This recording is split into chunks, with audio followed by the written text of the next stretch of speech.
युद्ध टालने के समस्त प्रयासों के निष्प्रभावी होने के पश्चात धर्म और अधर्म की व्याख्या को भली प्रकार जानने वाले धृतराष्ट्र उस रात बहुत ही दुखित एवं व्यथित थे। इस युद्ध की आशंका और उसके परिणाम से सशंकित धृतराष्ट्र ने द्वारपाल को महात्मन विदुर को बुलाने हेतु निर्देशित किया और स्वयं कातर भाव से महात्मन नीतिज्ञ विदुर की प्रतीक्षा करने लगे।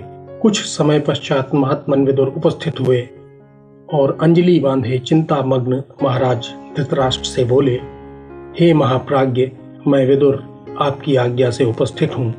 मेरे योग्य कोई कार्य हो तो आज्ञा दें, मैं उसे करने हेतु प्रस्तुत हूँ। यह सुनकर महाराज धृतराष्ट्र बोले, चतुर संजय भी मुझे भला बुरा कहकर चला गया है और वह कल सभा में युधिष्ठिर का संदेशा कहेगा। कौरवों में उस वीर संजय के वाक्यों को मैं नहीं जान सका, इसलिए उसके संदेश को जानने की व्याकुलता से मेरा शरीर संतप्त हो रहा है। इस हेतु मैं इतनी रात को जाग रहा हूँ और जागकर चिंता की अग्नि में जल रहा हूँ। इसलिए आपको मेरा हित जिसमें जान पड़े उसे कहें। ऐसी परिस्थिति में आप ही नीति चतुर हैं, जो धर्मोपदेश व अर्थ की रक्षा के मार्ग का ज्ञान कराने में समर्थ हैं। संजय जिस दिन से पांडवों के वहां से आया है, मैं उसी दिन से अशांत हूँ। मेरी समस्त इंद्रियां विषयों को ग्रहण करने में असमर्थ हो रही हैं। कल संजय सभा में क्या कहेगा, इसी एकमात्र चिंता ने मुझे व्याकुल कर रखा है। महाराज धृतराष्ट्र के ऐसे वचन सुनकर समदर्शी नीतिवान महात्मन विदुर बोले, प्रबल शत्रु से आक्रांत, दुर्बल, कामी, चोर और जिसका धन चोरी हो गया हो, ऐसे लोगों को रात्रि जागरण हुआ करता है।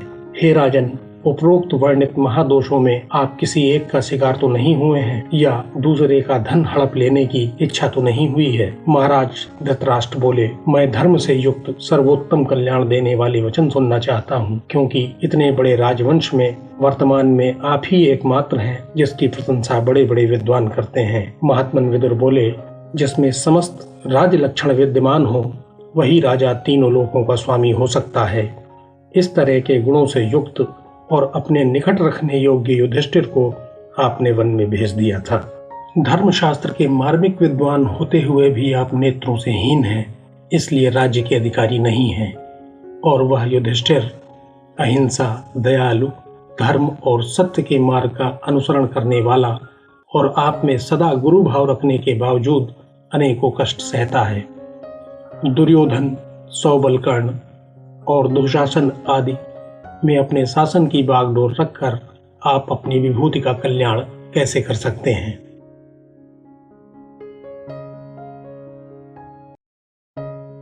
आत्मज्ञान, उद्यमशील, सहनशीलता, धर्म में अनुराग, ये भाव जिसे पुरुषार्थ से नहीं डिगाते, ऐसा जितेंद्रिय ज्ञानी कहा जाता है। जो सतत सत्कर्म करे, निंदित कर्म से दूर रहे, वेद और ईश्वर को माने तथा श्रद्धालु हो, ये सब ज्ञानी पुरुषों के लक्षण हैं। क्रोध, हर्ष, अभिमान, लज्जा, अपने को पूज्य मानना व ढिठाई आदि जिसे पुरुषार्थ से न डिगा सकें, उसे ज्ञानी कहा जाता है।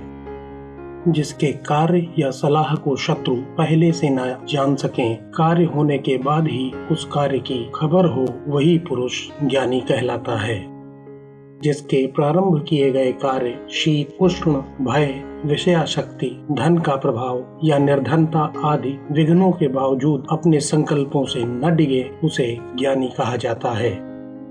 जिसकी व्यवहारिक बुद्धि भी धर्म और अर्थ का अनुसरण करती है, जो भोग की अपेक्षा पुरुषार्थ को महत्व देता है, वह पुरुष ज्ञानी है।